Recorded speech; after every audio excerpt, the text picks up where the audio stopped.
Olá, pessoal, muito bom dia, tudo bem com vocês? Estamos aqui no nosso Pode Contar. Seja muito bem-vindo ao nosso canal de podcast, um podcast voltado à contabilidade e finanças. Estamos hoje com a contadora Juliana, com o contador Luiz e com o nosso advogado, doutor Matheus Sena. Passa agora um pouco para o Luiz apresentar o nosso doutor Matheus. Oi, pessoal, tudo bem? Vou falar um pouco aqui, né, sobre contabilidade, empreendedorismo e também sobre direito do consumidor, que eu acho que é um tema que todo mundo tem dúvida. Então, assim, a gente gostaria de saber um pouco da sua história, Matheus. Doutor Matheus, advogado doutor Matheus. Vamos lá, pode dispensar a formalidade, por favor. Pessoal, bom dia. Agradeço o convite dos doutores aqui. Vai ser um espaço bem importante para a gente poder conversar tanto a parte do empreendedorismo, que seria o tema de hoje, como também direito consumidor, que é a minha área de atuação e a área que eu sou apaixonado. Isso vocês vão conseguir perceber que tem total conexão com a parte de contabilidade, com a parte de finança, porque justamente o trabalho que eu faço fora do senso comum, não é voltado apenas para o consumidor, mas também para o empresário. Então a gente vai poder discutir aqui sobre as obrigações, os deveres do empresário dentro da relação de consumo, que além da preocupação com a boa contabilidade, com a boa administração, recursos humanos, hoje mais do que nunca com um bom marketing, também é necessário essa preocupação, esse cuidado com os deveres legais, sobretudo com o CDC, que é o que rege as relações de consumo hoje no mercado. Show, Matheus. Matheus, assim, eu gostaria de saber um pouco da sua história. Eu confesso que a gente se conhece um pouco antes daqui do podcast, mas eu gostaria de saber mais da sua história, um pouco dela, desde o início lá da faculdade até como se tornou o doutor Matheus Sena hoje. Pronto, desde o começo, então, né?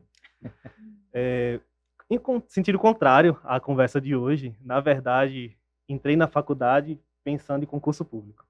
Sério? Acho que foi sempre o objetivo do estudante de Direito, acho que 90% da turma é concurso público, seja magistratura, Ministério Público, Defensoria, carreira policial, que geralmente é muito forte. Então, eu pensava no concurso público. Nunca pensei na área privada, nunca pensei em empreender. Nunca me vi advogado. Sinceramente, nunca me vi advogado. Acho que no segundo ano de faculdade, terceiro período, comecei estágio. E comecei já no PROCON. Foi o primeiro contato com o direito do consumidor. Então, nesse primeiro contato, tive boas experiências, vi que é uma área muito interessante. E eu consegui abarcar um desejo de trazer uma mudança ao setor público. Sempre vi que o setor público tem aquele estigma de ser burocrático. É muito dificultoso. A gente tem aquela imagem de que você vai resolver um problema só quando ele realmente está incomodando muito, porque você sabe que o fato de você ir a um órgão público recorrer já traz uma série de etapas burocráticas que às vezes você prefere não enfrentar e deixar o problema sem estar resolvido. A gente sabe que tem toda aquela conversa, vou no setor público, tenho que levar RG, CPF, comprovante de residência, comprovante de faturamento, 2 fotos 3x4 e tudo com xerox autenticado. Sempre foi muito burocrático. E eu pensei, dentro do serviço público, vou fazer diferente. Então sempre dei meu máximo para atender da melhor forma possível o consumidor que chegava no PROCON. Porque a gente imagina, se estamos com um problema de direito do consumidor, que às vezes é algo tão do dia a dia, que você não quer resolver, deixa para lá. Às vezes comprei um produto no centro, valor irrisório, mas não fizeram a troca, estava com defeito. Em vez de enfrentar um órgão público, enfrentar toda essa burocracia, vou deixar para lá.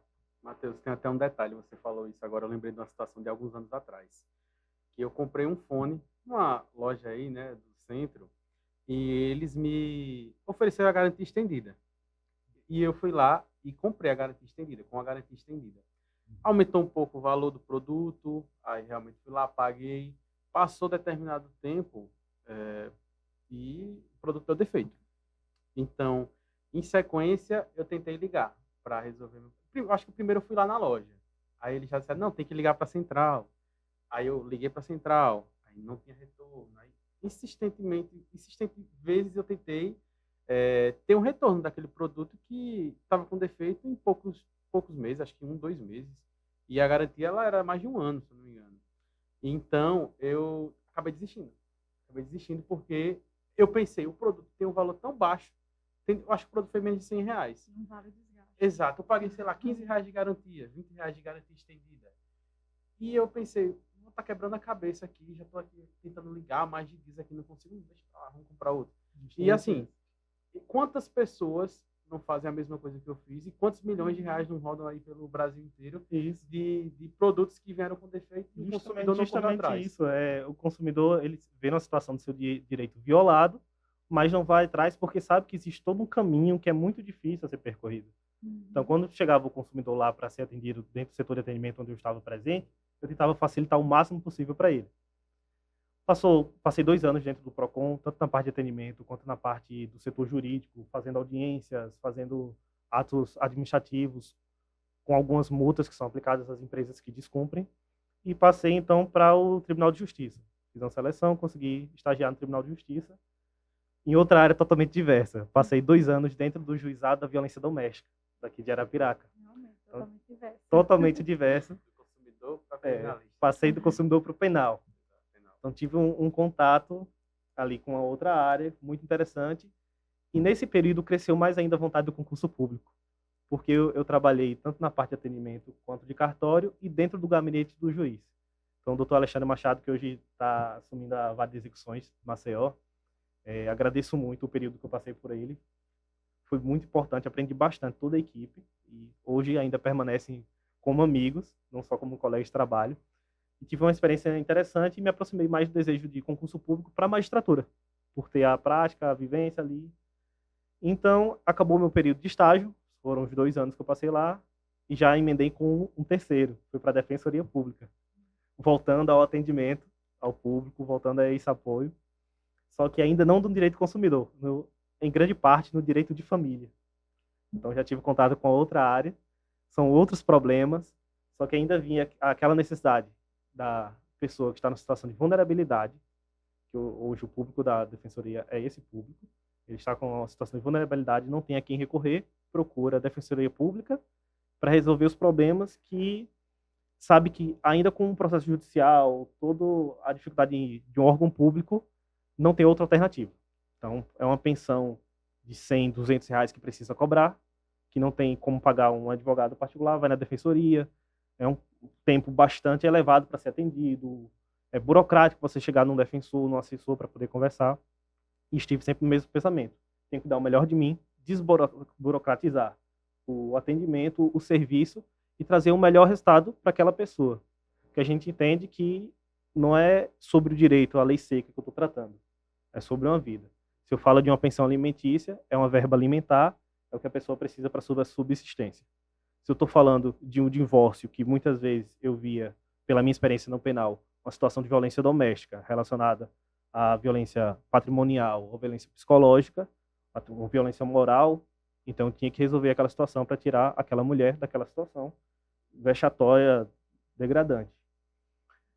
E nisso, fiz um bom trabalho na Defensoria também, estive muito próximo do Dr. André Chalub, e ele me convidou, após meu estágio, a ainda continuar lá, dentro do núcleo de conciliação e mediação.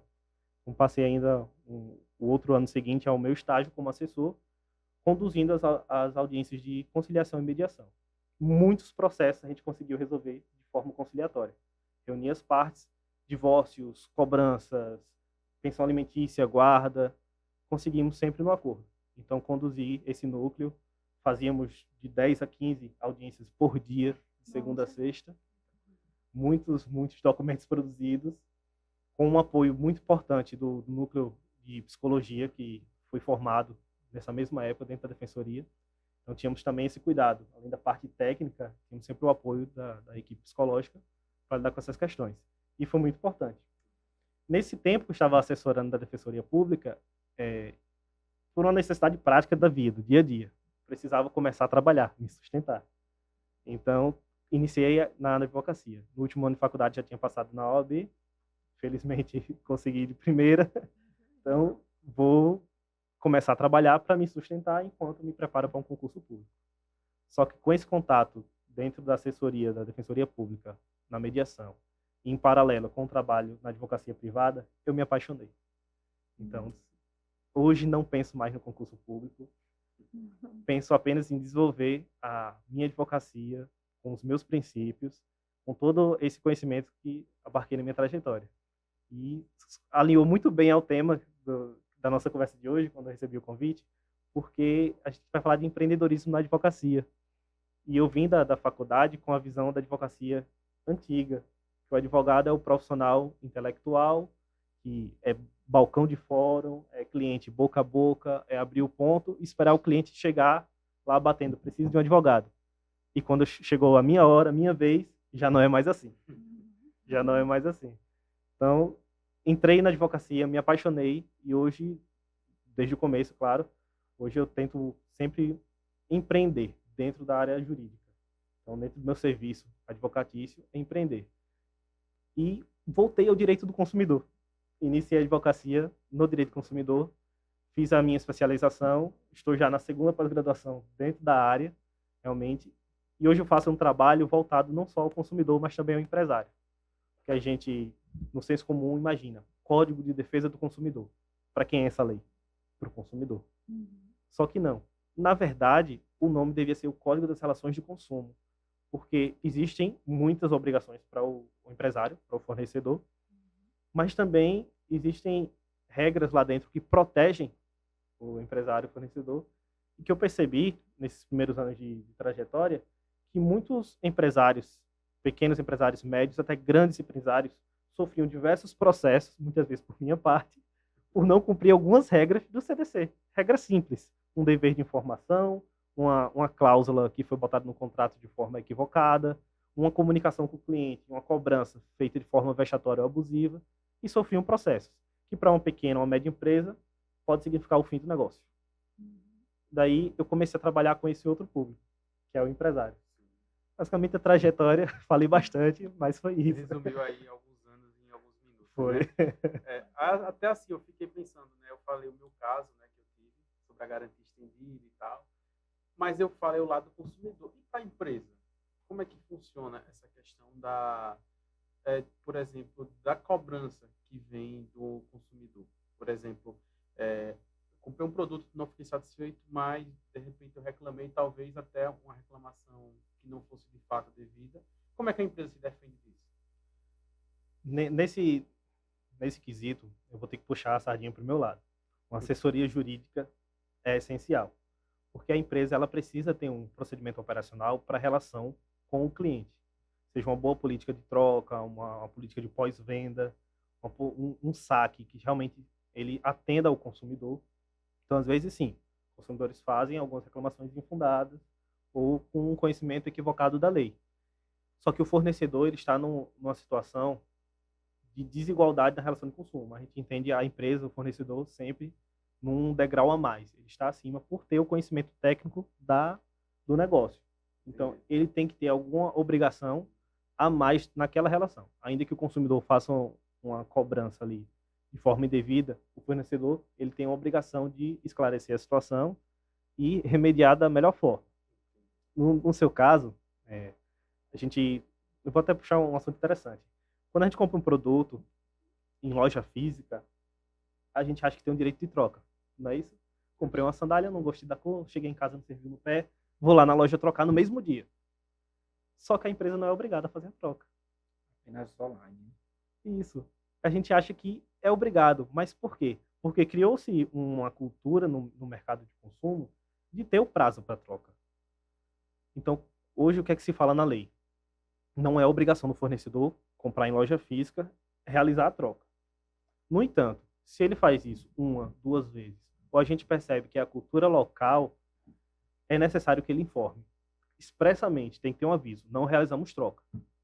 Que aí o consumidor realmente teve ali seu direito de informação respeitado e a empresa se resguarda. Isso, estou falando na hipótese do produto ser adquirido sem nenhum vício, sem nenhum defeito, nada. No entanto, a gente sabe que a cultura do mercado hoje é realmente ter a troca. As empresas oferecem prazo, 5, 7, 30 dias para fazer a troca, sem um produto com defeito. Já o produto com defeito, com vício, aí tem todo um procedimento legal que realmente a empresa deve fazer a troca conforme está no CDC. Isso que você falou é bem importante, né? Porque quantos clientes, né? Quantas pessoas, quantas empresas não sabem, né? Dessa regra básica, né? Porque muitos acham que o básico é o quê? Eu tenho aqui o Código de Defesa do Consumidor aqui, o número do PROCON na parede, está tudo certo. Então, assim, eu acho que o Matheus, ele mostrou, né, dentro dessa realidade do Código de Defesa do Consumidor, que as empresas, muitas vezes, elas estão desamparadas. Então, Um simples fato, assim, de uma conversa, né, aqui simples mesmo, já pode abrir um alerta, né, para tantas empresas aí que podem estar fazendo o procedimento errado, porque, como o doutor Matheus falou, não é obrigado. Mas quantas empresas acham que é obrigado por aí? Eu acredito que a maioria acha que é obrigado a fazer a troca. Por desconhecer o mínimo. De repente, a partir desse conhecimento, adequar um regimento interno, né? E passar a adotar essa conduta, por exemplo. Colocar um aviso público para que o pessoal tenha ciência de como que funciona a cultura, né? Perfeito. O Felipe falou uma coisa interessante dos 7 dias, né? Esse é o que a gente chama de direito de arrependimento. Quando o consumidor ele compra fora do estabelecimento comercial, seja pela internet, que é o mais comum, e-commerce, ou antigamente os televendas, né? Esses 7 dias é o direito de arrependimento daquela compra. Ele pode, sem nenhuma justificativa, reincidir a compra. Só que esse direito de arrependimento, ele surgiu para combater o que a gente chamava do consumo impulsivo, por impulsão. Não necessariamente comprei o produto, não gostei, quero devolver. Mas comprei o produto por impulso, por não avaliar a situação, naquele momento, e aí me arrependi depois. Foi uma forma de proteger o consumidor, né, dessa situação do consumo, do consumismo, da impulsão, dessas práticas de mercado, de marketing, que são muito agressivas. Então, esse direito de arrependimento surgiu disso. E qual foi o imaginário popular? Qualquer compra, em qualquer local, seja virtual ou presencial, eu tenho 7 dias para me arrepender. E não é. Já chegou vários casos, consumidores confundindo isso. Mas eu comprei, tem nem 7 dias, pedi para fazer a troca e a loja não quer trocar. Certo, a loja não é obrigada a trocar. Você comprou em estabelecimento físico, você teve acesso ao produto, o produto não tem defeito nenhum. Aí não. Comprei no e-commerce, comprei no site lá, realmente não gostei, não tem problema nenhum, mas não gostei, não era o que eu queria.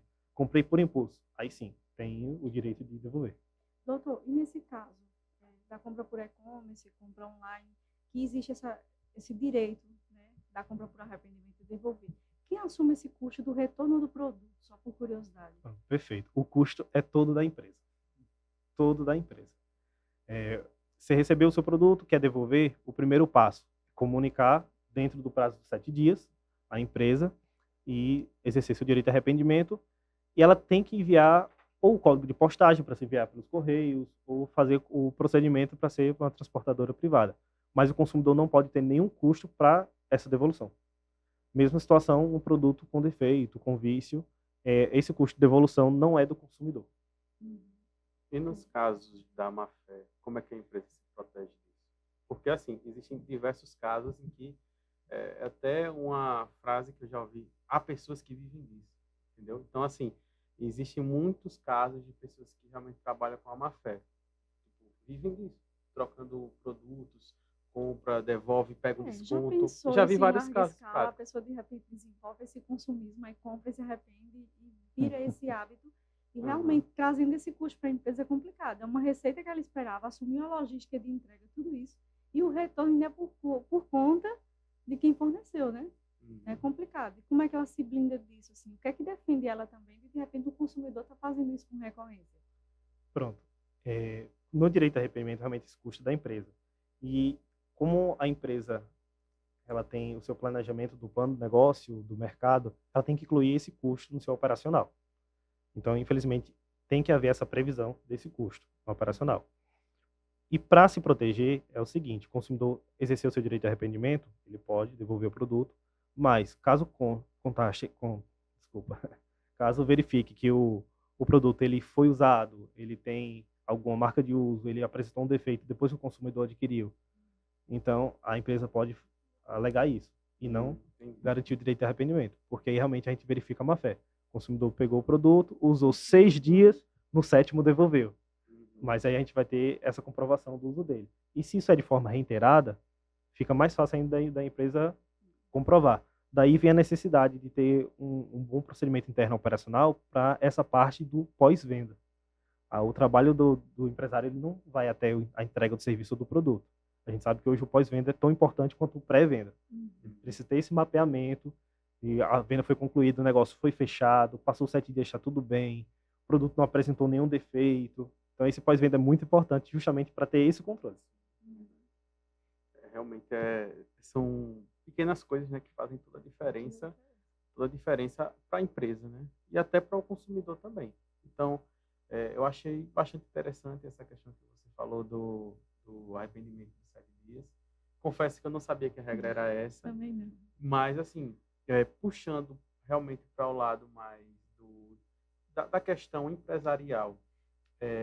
Hoje, no mercado, vamos pegar aqui no mercado do Nordeste, né? A gente percebe que talvez as empresas não estejam tão unidas numa assessoria jurídica.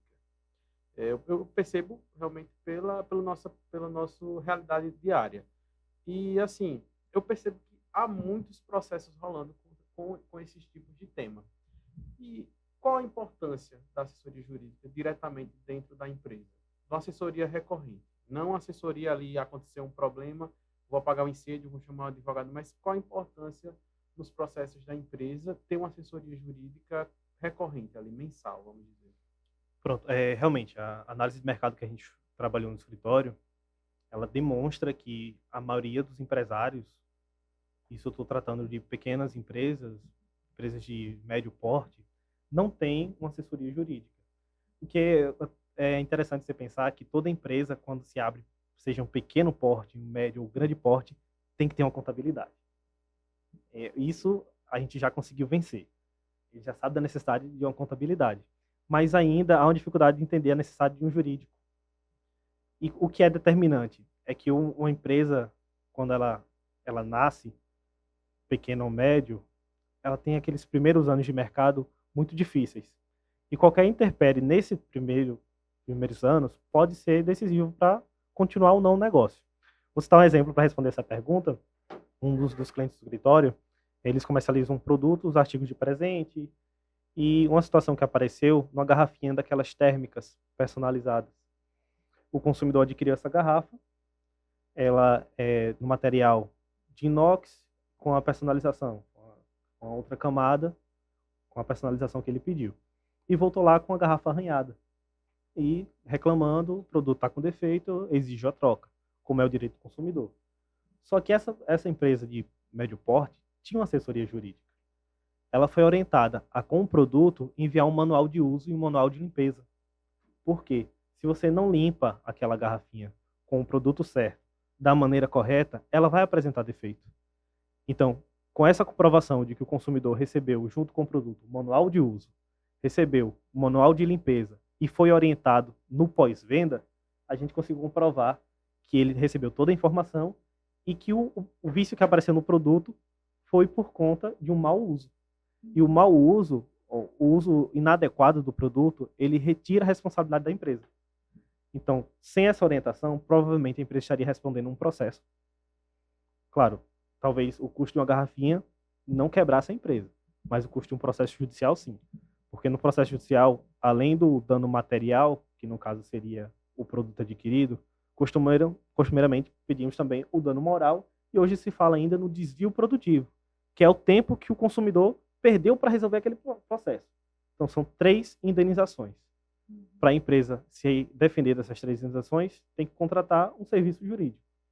Então, ela tem 4 custos para serem enfrentados, porque não tomou um simples cuidado de fazer um pós-venda bem feito, de entregar um manual de uso, um manual de limpeza, de conversar com o consumidor. Conseguimos fazer a defesa nesse caso. A empresa estava segurada, não teve esse problema. Então, isso pode ser determinante. Estou no meu primeiro, segundo, terceiro, quinto ano de empresa. Até então, nenhum problema, não preciso de uma assessoria jurídica. Não. Não é assim que funciona. A gente tem o seguro do carro, tem um plano de saúde, espera nunca usar.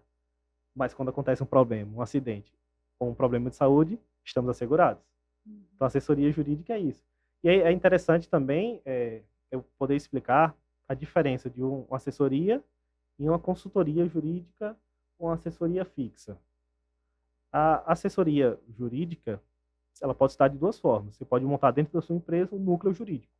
Eu tenho na minha própria empresa um setor voltado só para as questões jurídicas. Um apoio ali com a contabilidade, um apoio com o RH, então a gente trata toda a parte tributária, a parte de contratações, a parte de administração interna da empresa, contratos com fornecedores, locação. Então toda a parte jurídica eu já tenho um núcleo. Isso muitas vezes requer um investimento muito alto do empresário, e que no início, ou até o porte da empresa não suporta. qual seria o ideal? Uma terceirização desse serviço. Contratar um profissional ou um escritório que possa fazer esse serviço terceirizado. E, a depender do acerto, você pode definir uma única necessidade, seja um jurídico apenas para as questões trabalhistas, para contratações, ou um jurídico voltado para toda a necessidade da empresa, seja trabalhista, seja administrativa, RH, tributária. Isso fora da sua empresa, você tendo um custo muitas vezes menor. E existe a consultoria. Casos específicos, eu busco uma consultoria, posso buscar do mesmo profissional, de vários profissionais, só que eu vou estar pagando um serviço avulso.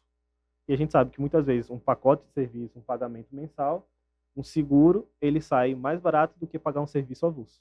Então, vou trazer a analogia de novo. Eu tenho um seguro para o meu veículo, é mais barato de, na hora de um acidente, eu tenho que carregar com custo de surpresa. Tenho um plano de saúde, às vezes se torna mais barato do que numa urgência, eu precisar pagar a cirurgia, pagar um tratamento, um medicamento na surpresa. Quer falar, Juliana? Então, no mínimo, a sua recomendação é que haja, no mínimo, uma consultoria. Interessante quando se montar uma empresa, no mínimo, contratar uma consultoria. A partir daí, enxergando as necessidades, né? Até para conhecer o produto, essa relação com o consumidor. Então, o pessoal da advocacia também oferece esse serviço de consultoria, onde consegue trazer ali informações básicas para desenvolver o negócio. Seria o ideal, no mínimo, uma consultoria no ato de formação da empresa. Sabe que o ato de nascimento da empresa é muito importante e a maioria não faz da maneira correta. Não basta simplesmente chegar na junta, contador, faça lá o registro, abra a minha empresa. É preciso ter toda uma preparação. E você começando a casa com a fundação certa, ela fica mais firme, mais sólida. Então, no mínimo, uma consultoria de quais são as minhas principais obrigações dentro daquele setor, como é que eu posso me organizar. E, o quanto antes, realmente uma assessoria. Aí sim, para você conduzir o negócio da maneira correta, inclusive para que essa assessoria ela ajude a enxergar novas oportunidades.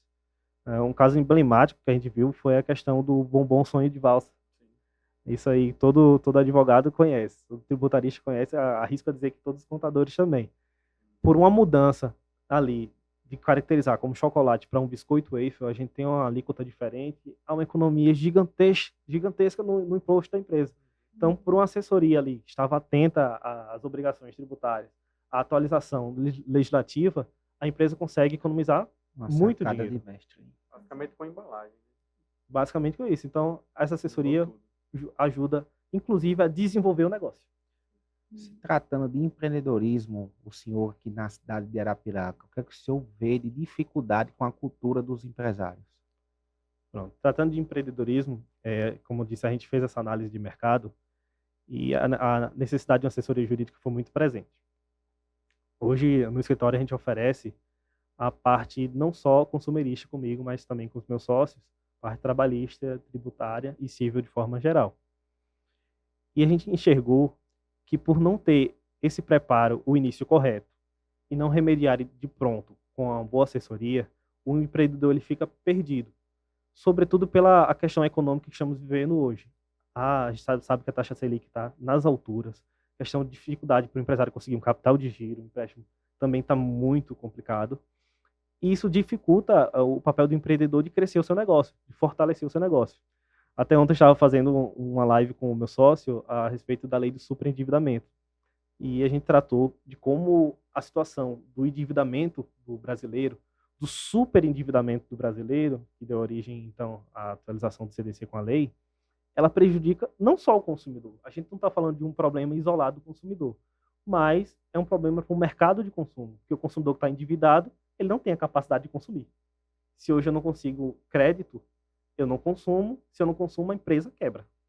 Se eu estou endividado, eu ainda tenho a capacidade de consumir de alguma forma e não consigo pagar, a inadimplência é muito alta para a empresa quebra. Então, por essas dificuldades, dificulta também o papel do empreendedor em desenvolver o seu negócio. Essa que a gente sabe, para o negócio crescer, precisa de um capital externo. Muitas vezes, a empresa começa sem um bom capital de giro. A empresa começa sem estar com esse capital inicial para investimento. E sem esse capital externo, fica muito difícil você desenvolver seu negócio. Chega um momento, às vezes, você misturando o rendimento pessoa física, pessoa jurídica, pegando emprestado aqui, emprestado ali, a família ajuda, você abre. Mas até quando você consegue sustentar? Então, por tudo isso, fica difícil empreender. Muito interessante. Eu queria voltar um pouco a outro assunto, porque eu estava com uma ideia ali na cabeça, aí acabou que eu deixei ele finalizar para eu voltar para uma dúvida. Eu queria agora nichar um pouco o assunto, falar um pouco mais de um tema específico. E a gente falou muito da parte do direito do consumidor na parte de produtos, mas eu queria saber agora dos prestadores de serviço. Até porque eu acredito que quando se sai do nicho comércio para serviço, a gente muda um pouco mais na questão da responsabilidade civil. Até porque os prestadores de serviço em si, eu vou até nichar melhor, mais ainda. Clínicas de estéticas, clínicas de fisioterapia, clínicas de depilação, clínicas médicas. Tudo aquilo que envolve a parte da saúde em si. Eu acho que a questão do direito do consumidor está muito dentro ali dessas atividades, principalmente por conta da responsabilidade civil. Porque qualquer errinho ali pode gerar um problema maior do que um produto, talvez. Então, o que é que você diz, doutor Matheus, sobre essa questão, principalmente das clínicas, que envolvem vidas, né? E a questão da saúde, e até, muitas vezes, da questão estética, né? Não somente da saúde, mas da questão estética em si. Vou aproveitar o gancho. Sobre produto, até esclarecer aqui, aproveitar a oportunidade. A gente fala que um produto ele está com defeito, mas para a lei existe uma significância para defeito, existe uma para vício. Então, é diferente, defeito e vício. Então, quando eu estou falando de vício, é o problema para o produto cumprir a sua função. O defeito não, é um problema que causa perigo à saúde do consumidor. Exemplo, um celular que não liga, ele está com vício. Porque na sua função, ele precisa ligar. Um celular que explode é um defeito, porque isso pode afetar a saúde. E quando a gente está falando de serviço, principalmente na parte de saúde, essa preocupação com o dano ao físico, à saúde do consumidor, é gritante. Sobre o caso específico de clínicas, por exemplo, vão tocar nesse assunto, clínicas de depilação a laser. A gente viu que aqui no mercado cresceu bastante essa cultura, várias empresas surgiram, e com isso surgem os problemas também. Então, pela própria natureza do negócio, a gente sabe que envolve um serviço mais especializado. Então, há um treinamento, tem que ser feito com o prestador de serviço, que vai usar aquele equipamento, que vai usar uns outros produtos, para que não haja nenhum problema. E, geralmente, os problemas que acontecem são queimaduras. Existem protocolos para lidar com isso. Existem orientações que devem ser passadas para o consumidor, porque o consumidor, por mais que a gente fale, isso é óbvio, mas o óbvio tem que ser dito. O óbvio tem que ser dito. Então, por exemplo, nesse caso específico, a gente sabe que fez a depilação a laser não pode tomar sol. Senso comum. Não, o consumidor precisa ouvir o óbvio e é obrigação da empresa fornecer essa informação. E no caso, realmente, houve uma queimadura, houve um defeito ali naquela prestação de serviço que danificou a saúde física do consumidor, a empresa deve adotar algumas atitudes para remediar essa situação. Tem que ter um protocolo já determinado de como vai ser esse pós-venda, um protocolo como é que vai ser acolhido esse consumidor de volta à empresa para fazer o tratamento adequado, porque isso gera processos. No escritório já recebemos vários casos desse e gerou problemas por justamente a empresa não ter esse procedimento operacional tão determinado que conseguisse acolher o consumidor e remediar aquele defeito que aconteceu. Isso sem atribuir culpa. Não adianta você, empresário, passou por essa situação, falar para o consumidor, a culpa é sua. Você que não seguiu a orientação. Não adianta. O consumidor vai entrar com o processo. Então tem que ter esse pós-venda, esse procedimento operacional bem determinado e conforme o que está na legislação. E isso se aplica a qualquer atividade que envolva estética e saúde, né? Até porque, se a gente pegar o exemplo de um salão de beleza, se a pessoa de repente começar a ter queda nos cabelos, ela vai associar isso ao procedimento que ela fez no salão. Então, mesma coisa, eu já vi casos de pessoas que, por exemplo, faziam fisioterapia e tiveram queimaduras no rosto por conta de uma maquininha de laser que era usada, acho que de gel, né, que é usado, e algumas outras coisas. Até mesmo aquela luz que tem uma luz solar, né, que é bem forte, né, que eles colocam para geralmente diminuir a inflamação. Então, eu já vi casos práticos do consumidor processar a empresa de fisioterapia por conta de ter declarado queimadura na parte do corpo devido àquela luz. Então, não somente na parte de depilação, como foi o exemplo, mas praticamente em todas as áreas da saúde tem esse problema. Aí a gente falou um pouco aqui sobre o lado do consumidor e o lado da empresa para se defender desse tipo de problema, porque a gente sabe, né, que realmente pode acontecer um dano real, mas muitas das vezes a gente sabe que também pode ser má fé da pessoa que recebeu aquele serviço e muitas vezes quer tirar proveito. Então, na maioria das vezes inclusive. Então, eu gostaria de saber o que é que a empresa deve fazer para poder se blindar disso. Pronto, pro empresário se blindar desse consumidor que está agindo de má fé, é importante ter um procedimento adequado, principalmente sobre registro. Você tem que registrar toda a comunicação com o consumidor. Então, registro que você passou as orientações, que ele recebeu aquela orientação, que no pós-venda você esteve em contato com o consumidor, que realmente ele estava ciente do que ele precisava fazer para não acontecer um resultado danoso. Registre que o seu funcionário, ou que você mesmo, se for o caso de um autônomo, tem toda a certificação adequada para um procedimento que seja especializado, seja um produto químico que vai usar no salão beleza, seja uma máquina de depilação a laser, que há a preparação e que o procedimento foi cumprido da forma correta, que não se tratou ali do problema que gerou o dano. Então, tendo esse registro já é uma fundamentação muito boa para um caso de defesa da empresa.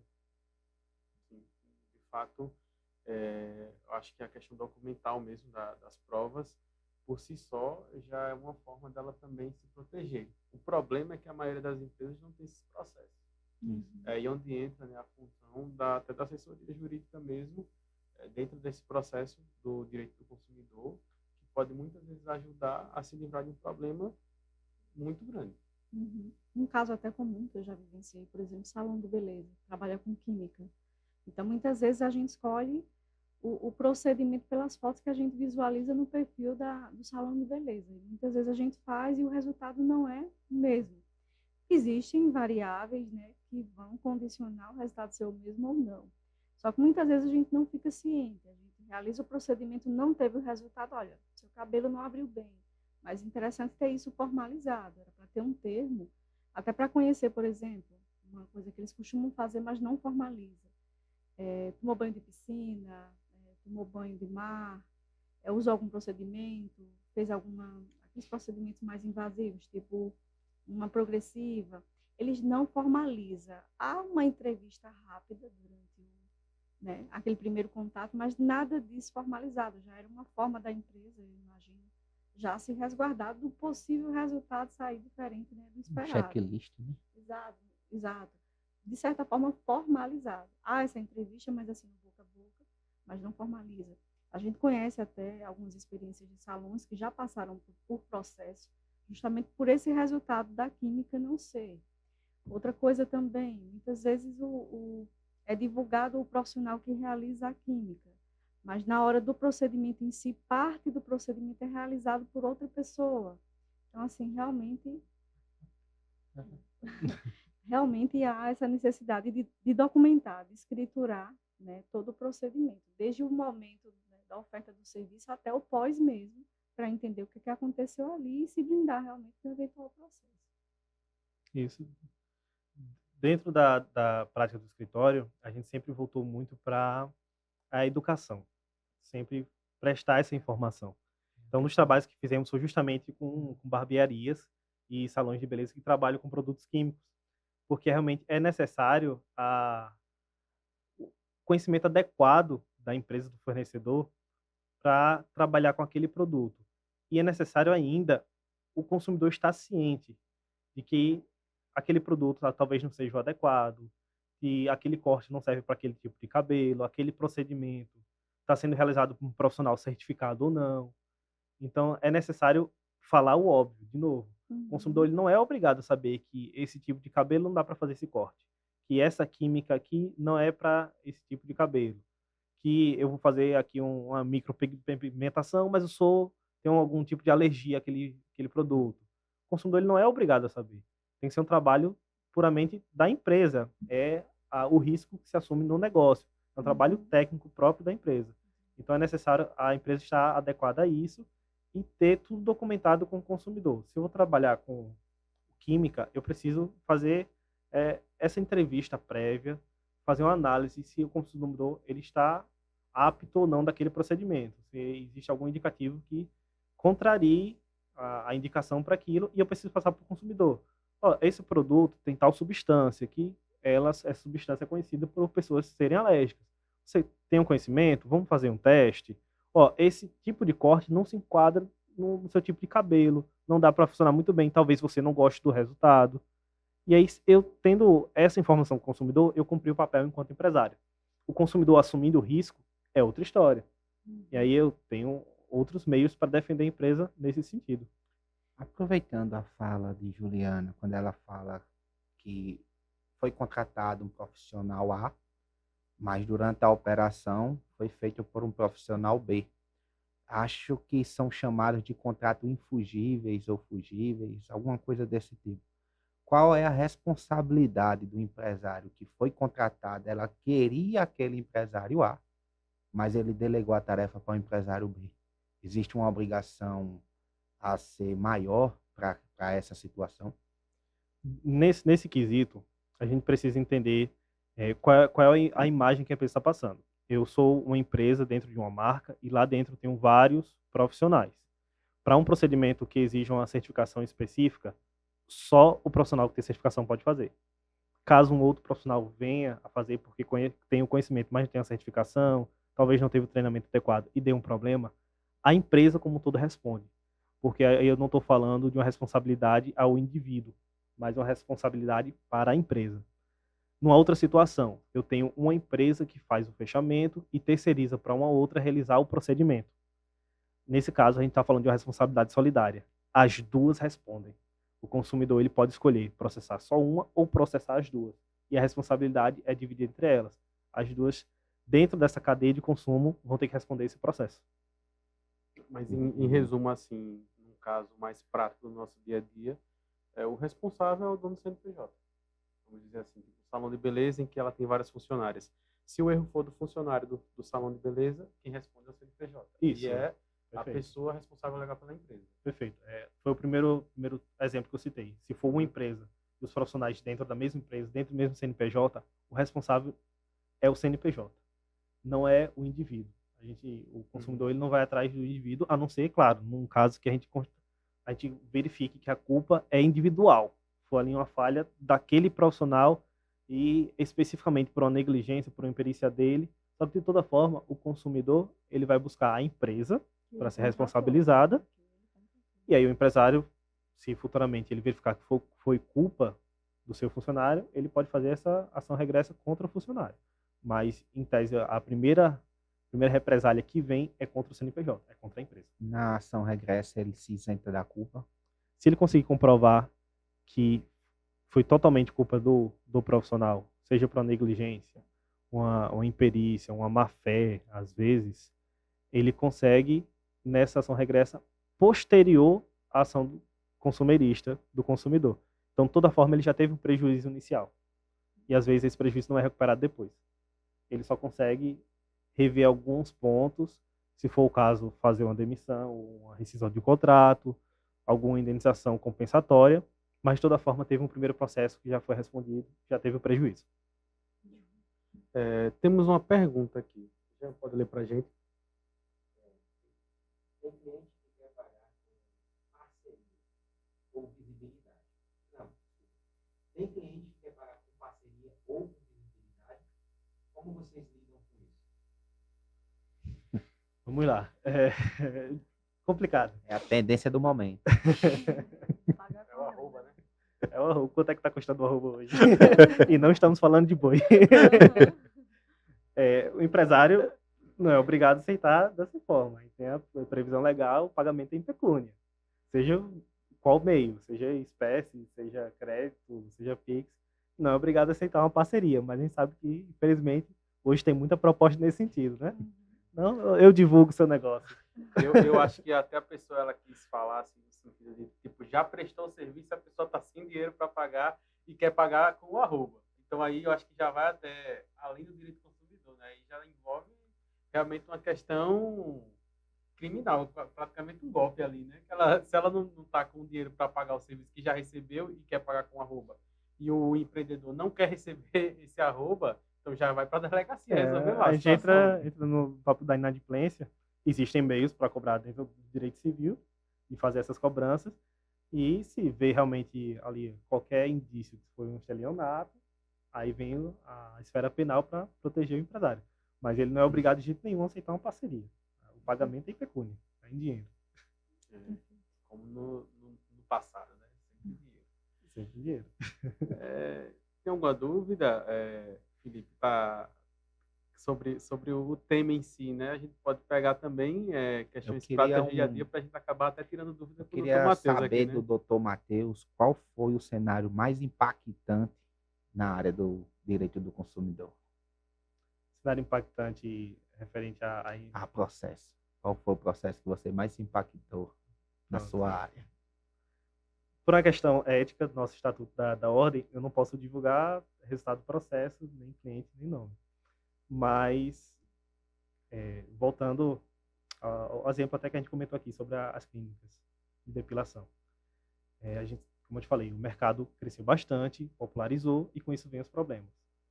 Então, a gente costuma pedir nos processos, numa situação dessa, de uma queimadura, por exemplo, tem um dano material, tem um dano moral, tem um desvio produtivo e a gente ainda fala de dano estético.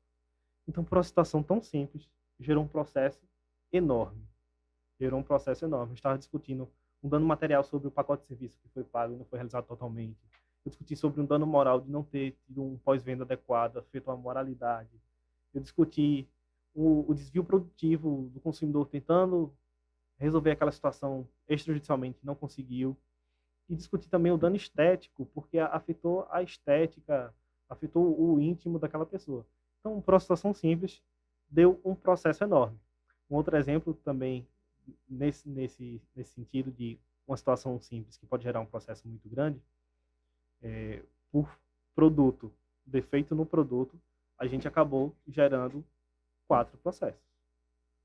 Um referente ao defeito do próprio produto, outro referente à indenização por danos morais. A gente pediu também ao desvio produtivo e acabou gerando um criminal. Você não imagina, um problema num produto vai gerar um problema criminal? Sim, porque numa situação específica acabou abarcando também alguns direitos dentro da esfera do direito penal e acabou gerando um outro processo fora dessa seara. Acabou indo para a delegacia, acabou indo para um processo judicial e a gente vê, começou de algo bem pequeno. Então, direito do consumidor a gente acha que é algo simples, mas quando vai ver, eu tenho aqui 4 processos. Sobre a área da advocacia em si, também fugindo um pouco da parte agora do consumidor, eu gostaria de saber, assim, na visão do advogado, né? A gente está com o advogado aqui, a gente gostaria de saber a visão dele referente à questão tributária. Como é que vocês se veem nesse mercado, vocês como pessoa jurídica, sobre a questão tributária, sobre a visão da contabilidade em si também, e numa visão geral, como é que vocês veem o cenário? Até porque eu acredito que, como empresário, você também tem as dificuldades que o empreendedor tem. Inclusive, eu não sei se a gente pode mesclar a questão do direito do consumidor com a questão da advocacia. Mas eu gostaria de saber, assim, na parte tributária, na parte empreendedora, em que relaciona a vida do advogado com o contador, como é que você vê isso? Qual a importância de uma área para outra? Mais ou menos dessa forma, eu queria saber a sua opinião. Acho que até o pessoal pode complementar a pergunta se quiser, ou até depois já se envolver um pouco mais, porque é mais a nossa seara, né? Pronto. Cada profissional, especialista, tem sua área e eu defendo bastante isso. Você tem uma necessidade específica, tem que procurar um profissional específico. Enquanto advogado, hoje eu sigo uma linha empreendedora da advocacia. Eu tenho uma advocacia num estilo mais empresarial. Então, hoje eu também tenho a necessidade de ter uma boa contabilidade me assessorando. Porque eu sou uma empresa, eu sou um CNPJ, eu tenho funcionários, eu tenho minhas obrigações tributárias. Então, é necessário assessoria contábil, sempre. Por favor, sempre. Diferente de como a gente tinha há alguns anos a advocacia, onde o advogado era o profissional intelectual autônomo, ele resolvia o caso do cliente que aparecia no seu escritório, balcão de fórum, ele sozinho, às vezes uma secretária, um estagiário, onde não tinha distinção do que era uma pessoa jurídica, era uma pessoa física. Hoje a gente fala de uma advocacia empreendedora, uma advocacia voltada ao empresarial como empresa mesmo. Hoje, no escritório, a gente tem um setor comercial, temos um setor operacional, um administrativo, um setor financeiro, e vem toda a necessidade do advogado também se ver como uma empresa e ver as necessidades que existem dentro da empresa. Se eu tenho contratação, eu preciso estar alinhado à questão trabalhista e à questão contábil para essas contratações, essas demissões. E vem a questão tributária. Se eu não for um tributarista, eu preciso do apoio de um advogado tributarista na assessoria, preciso de uma boa contabilidade para fazer as minhas obrigações contábeis, minhas obrigações fiscais. A gente sabe que para toda empresa, hoje, nosso código tributário não é favorável de jeito nenhum. É muito complexo, muito espaço, e a gente já passou da época de ter uma reforma tributária no Brasil. E aí vem muitas obrigações que, por mais que a gente tenha um conhecimento legal, falta um conhecimento específico da parte contábil e fiscal e dos sistemas que são usados, do know-how de saber fazer aquilo da melhor forma, de encontrar uma brecha que traga um benefício para a empresa. Isso eu não estou falando de sonegação, estou falando de adequação da realidade ao formal, ao que está na formalidade. Infelizmente, a maioria dos advogados ainda não se veem dessa maneira. Ainda estão naquele padrão antigo de não saber a distinção de pessoa jurídica e pessoa física, e ser apenas o advogado autônomo do produtor ali do trabalho técnico intelectual, e não trabalho empreendedor, empresarial como PJ realmente, como uma empresa, uma instituição.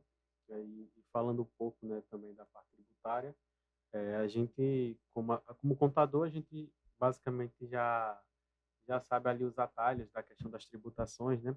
E na área da advocacia, né, quando a empresa ela é enquadrada no Simples, a gente sabe que tem algumas regras, como, por exemplo, a CPP, ela não é arrecadada dentro do DAS, mas a empresa tem que pagar a CPP, a contribuição patronal, na folha de pagamento.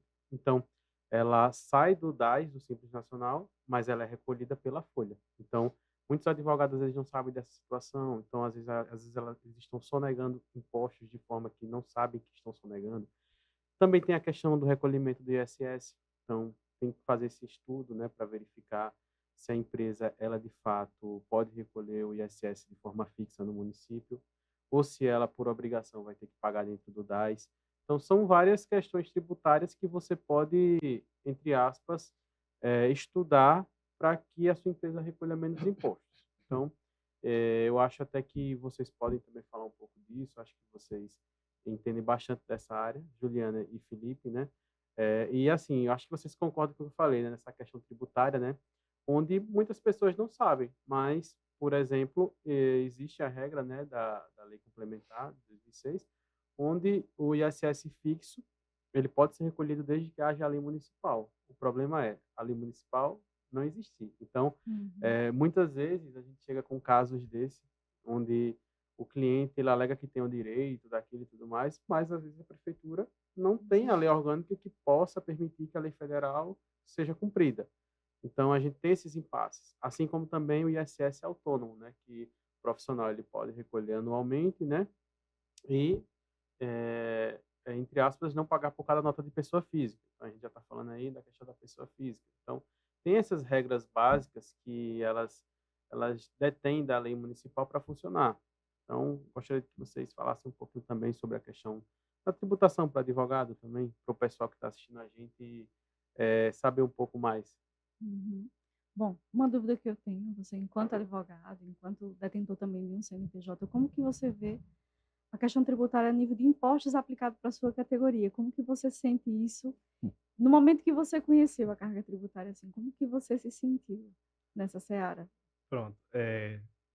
Há uma mudança, há um divisor de águas entre o trabalho que eu exerci como advogado autônomo, pessoa física, e quando eu passei realmente a regularizar a questão do CNPJ e fundar a empresa, a instituição, o escritório. E essa primeira parte de atuação, no início da carreira, como pessoa física, não havia distinção do que era rendimento de escritório, do que era rendimento pessoal. Isso, os doutores sabem mais do que eu, que é um perigo muito grande na questão de tributação. Isso já assustava.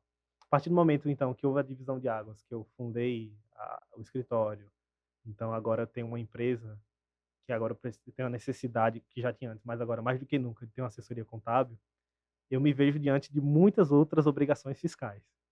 E que muitas, sinceramente, como não fazem parte da minha área, eu prefiro buscar o profissional especializado para resolver. Então, eu tenho a minha assessoria que resolve essa parte, porque a gente sabe que são muitas obrigações fiscais e de formas que às vezes confundem. Então, eu preciso entender, eu me adequo ali no simples, eu tenho que passar para uma parte de lucro, o faturamento, eu estou declarando certo, as notas que eu estou emitindo estão corretas. Então, vem muitas obrigações que muitas vezes o advogado se vê perdido. É melhor eu continuar no autônomo, melhor eu continuar aqui recebendo na minha conta pessoal mesmo, recebo em espécie, não declaro para ninguém, porque a gente se vê dentro de um mundo de obrigações enquanto empresa muito grande mesmo. Uhum. Eu entendo essa sua perspectiva, inclusive, do mesmo jeito que existe o direito do consumidor para defender o consumidor, sobre essa questão tributária, a pessoa física, ela também é tributada, também. Então, às vezes a pessoa diz, eu não quero essa burocracia. A gente já teve casos até de clientes também, quando começou, ele ficou meio que apavorado.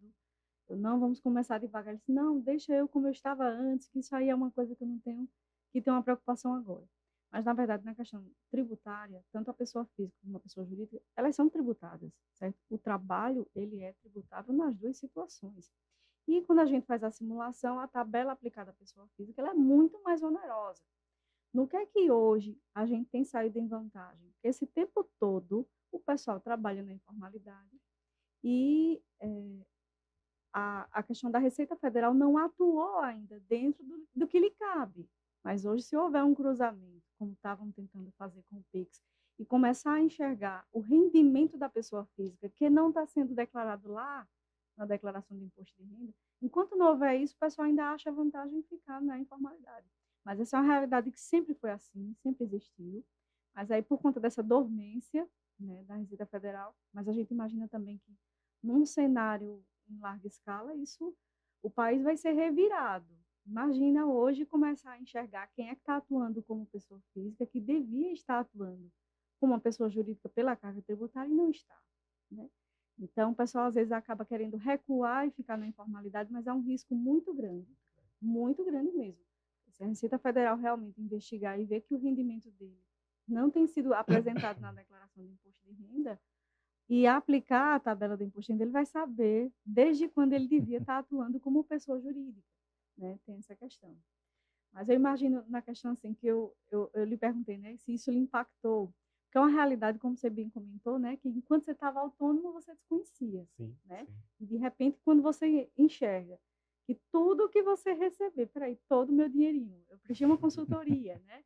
Eu teria uma dúvida de um cliente, eu recebi, eu tenho que oferecer um pedaço disso aqui à tributação, aí é a hora que realmente apavora todo mundo. Mas é uma realidade hoje que é para pessoa física e jurídica. Essa é a lei, né? E aí, Felipe? Bom, pessoal, a conversa está muito bacana. Estamos nos aproximando do fim. E eu vou querer que o nosso doutor Matheus dê as recomendações finais para os empresários e os consumidores, por conta do nosso tempo. Tá. A conversa aqui renderia muito. Falar de direito do consumidor, eu adoro, se perceberam. Deu para perceber. E assim, o direito do consumidor está no dia a dia. A gente costuma dizer, a partir do momento que eu acordo, eu estou consumindo. Então, hoje não existe ninguém que não esteja inserido no mercado de consumo, direto ou indiretamente. Porque se eu acordei, estou na minha casa, é um bem de consumo. Eu vou comer alguma coisa, tenho que consumir. Hoje a gente já está dentro desse sistema involuntariamente, consumimos. E felizmente existem leis que resguardam, principalmente aqui no Brasil, o consumidor. Então, já aproveitando essa última fala para os agradecimentos. Agradeço demais o convite, Felipe, Juliana, Luiz. É um espaço novo que eu consigo trazer a minha fala sobre direito do consumidor voltado para o empresário. A gente sabe que essa perspectiva não é tão abordada. Então, assim, Gostei muito de ter esse tempo para conversar com vocês, ter esse espaço. Então, agradeço demais. O pessoal que acompanhou até agora, que vai ver depois, não está no ao vivo, mas vai ver depois. Agradeço a presença, convido a conhecer o meu perfil. Sempre estou soltando muito conteúdo sobre o direito do consumidor, sobre o direito empresarial, porque realmente eu acredito que a educação, a informação, você conhecer a sua obrigação e como seguir eh, os seus deveres legais, ele evita muitos problemas. Então, a minha dica final para o empresário: conheça o seu negócio não só na parte operacional, mas todas as obrigações que envolvem a sua presença dentro do mercado de consumo. Se você achar necessário, o que sempre é, procure um advogado especializado, uma assessoria jurídica, um escritório da sua confiança, para você entender mais a sua obrigação legal, seja através de uma consulta avulsa para um caso específico, ou o ideal, para uma assessoria. E para o consumidor, entenda, busque o conhecimento do que realmente é o seu direito. Não adianta no senso comum, no disse-me-disse, eu chegar a querer discutir. E outra, entenda como buscar o seu direito. Não adianta só eu saber que em 7 dias eu posso pedir o arrependimento da compra. Mas como eu posso fazer esse arrependimento? Se eu fiz arrependimento em empresa que quer que eu pague o envio, como é que eu posso reclamar sobre essa situação? A quem eu posso reclamar? Só posso ir para a justiça? Tem outros canais, como o Procon, por exemplo. Então, entenda do seu direito, entenda como você pode alcançar o seu direito. Então, busque sempre essa informação, advogado de sua confiança, o seu escritório de preferência, o seu profissional, desde que ele seja sempre especializado. Fechado, né? Acho que as informações foram muito importantes, acho que deu para esclarecer muita coisa, inclusive aprendi muita coisa hoje, foi muito importante para a gente aqui, até como profissional, aprender um pouco sobre a profissão do Matheus, aprender um pouco sobre a área de atuação dele, e acredito que quem assistiu e quem vai assistir também vai aprender bastante. Então, acho que por hoje é só. Muito obrigado por todos que assistiram e que vão assistir, e até a próxima.